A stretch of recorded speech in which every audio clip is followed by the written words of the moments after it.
ભરૂચ તાલુકાના હલદરવામાં શ્રી વલ્લભ રેસિડેન્સીના નામે બિનખેતીના પ્લોટ વેચી સપનાના ઘરનું સપનું બતાવીને લાખોની છેતરપિંડીના મામલે પોલીસ ચોકે ફરિયાદ દાખલ થઈ છે। ભરૂચ જિલ્લાના નબીપુર પોલીસ સ્ટેશનમાં કરોડો રૂપિયાની છેતરપિંડી અને વિશ્વાસઘાતનો ગુનો દાખલ થયો છે। વલ્લભ રેસિડેન્સી નામે બિનખેતી પ્લોટો વેચી નિર્દોષ લોકોની પરસેવાની કમાણીની મૂડી પડાવી લેવામાં આવી હોવાની વિગતો સામે આવી છે। આ મામલે પંજાબ નેશનલ બેંકના નિવૃત્ત કર્મચારી અલ્કેશ ભાનુપ્રસાદ દવે દ્વારા ફરિયાદ નોંધવામાં આવી છે। પોલીસ ચોપડે નોંધાયેલી વિગત મુજબ આરોપીઓ બંસીભાઈ વલ્લભભાઈ લુણગારિયા અને ભાવેશભાઈ ધનજીભાઈ ડોંગાએ હલદરવા ગામની સીમમાં આવેલા પ્લોટો પોતાના નામે ન હોવા છતાં લોકો સાથે વિશ્વાસઘાત કર્યો હતો। ફરિયાદી અને અન્ય પ્લોટ ધારકો પાસેથી આશરે કુલ ₹97,15,499 પડાવી લઈ કોઈ ગેરકાયદેસર વેચાણ દસ્તાવેજ કરી આપ્યા ન હતા। ન્યાય માટે ભોગ બનનારા સિનિયર સિટીઝન અને મધ્યમ વર્ગના લોકોએ છેક મુખ્યમંત્રી, ગૃહમંત્રી અને દેશના પ્રધાનમંત્રી નરેન્દ્ર મોદી સુધી દરવાજા ખટખટાવતા ગુજરાતના ચીફ સેક્રેટરી એક્શનમાં આવ્યા અને આખરે નબીપુર પોલીસે ગુનો દાખલ કરાવ્યો હતો। સમગ્ર કૌભાંડમાં કૃષ્ણકાંત વલ્લભ લુણગાડિયા સામે ગંભીર આક્ષેપો કરાયા છે। ભોગ બનનારા નાગરિકો હવે આ મામલે એસઆઈટીની રચના કરવાની અને સ્પેશિયલ સરકારી વકીલ મારફતે સરકારી પક્ષનો કેસ લડવા માંગ કરી રહ્યા છે। મારું નામ અલ્કેશ ભાનુપ્રસાદ દવે, ઉંમર વર્ષ 68, નિવૃત્ત પંજાબ નેશનલ બેંક સોનેરીમેલ ભરૂચ, 30મી સપ્ટેમ્બર 2018ના રોજ રિટાયર થયેલ છું। હું બીકોમ LLB છું। હાલમાં સરદાર એપાર્ટમેન્ટ ફ્લેટ નંબર 4 અને 5માં એકલવાયુ જીવન જીવું છું। અમારી ફરિયાદ એટલી જ છે કે અમે બેંકમાં જ્યારે પણ નોકરી કરતા હતા 2016ની સાલમાં અમારી બેંકમાં વલ્લભભાઈ લુણાગરિયા કરીને જે મોટી FDR, સેવિંગ બેંક તેમજ લોકર ધરાવતા હતા, એમની કાને પરિચય થયા બાદ એમનો છોકરો નામે બંસીભાઈ વલ્લભભાઈ લુણાગરિયા અને એના પાર્ટનર ભાવેશભાઈ ધનજીભાઈ ડોંગા એ બે જણે SV ડેવલપ્સ નામની એક પેઢી ખોલી અને ભરૂચ હલદરવા ગામે આવેલી જમીનોમાં પ્લોટ પાડીને એ પ્લોટના માલિક છે તેવું બતાવીને અમો બેંકના 4 કર્મચારી, હું, મહેશ્વરી સાહેબ, શર્મિષ્ઠાબેન શાહ, મુકેશભાઈ શાહ અને અન્ય 6 વ્યક્તિઓ, જેમાં 3 વિધવા બહેનો છે અને બીજી 3 બહેનો છે, અમોએ બંસીભાઈની વાતમાં આવીને એક પ્લોટના ₹500 લેખે બુકિંગના તથા બાના પૈસા હપ્તામાં દર મહિને 5,000, 7,000નો જેવો તે ચૂકવતા। આ બધું ચાલ્યા પછી જુલાઈ 2016માં અમે પૈસા એકાઉન્ટ પે ચેકથી આપેલા છે।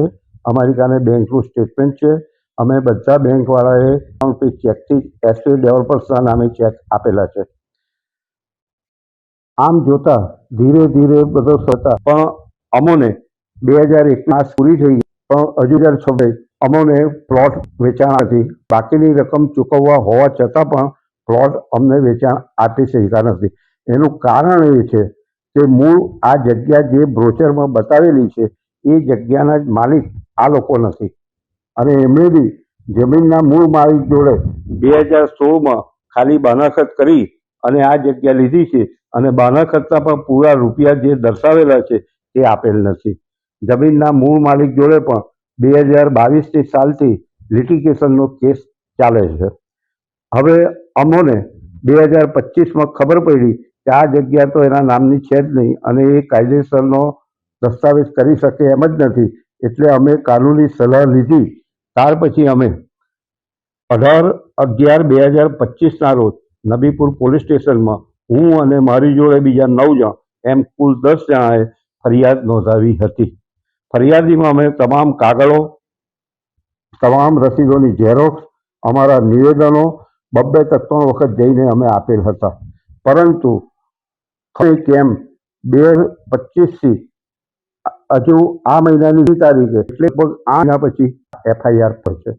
હવે કોણ કાં રમત રમે છે એનું અમે જ્ઞાન નથી, પણ કોઈ બી રાજકીય માથું યા તો કોઈ બી પોલીસના મોટા ઓફિસર યા તો બીજા જે કોઈ પણ હોદ્દેદારો હશે એ આમાં મદદ કરતા હશે।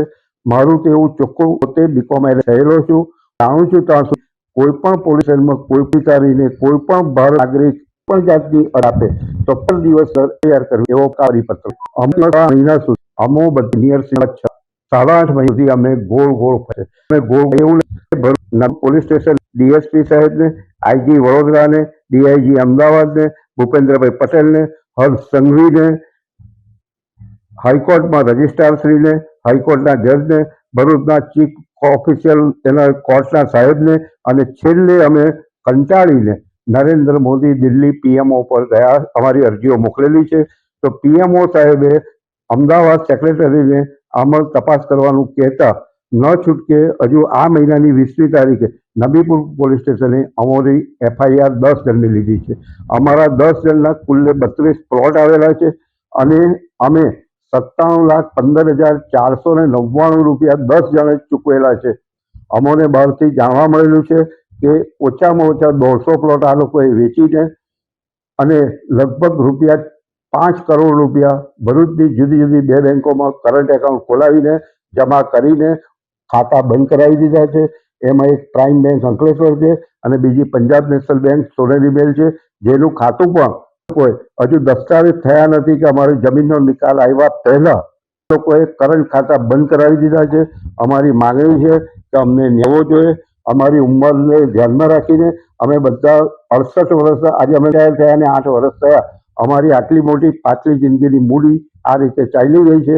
માટે અમે વિનંતી કરીએ છીએ જે કોઈ હોદ્દેદારોને કે અમને તો આ પૈસા બને એટલા જલ્દી પાછા મળે એવી ગોઠવણ કરવી.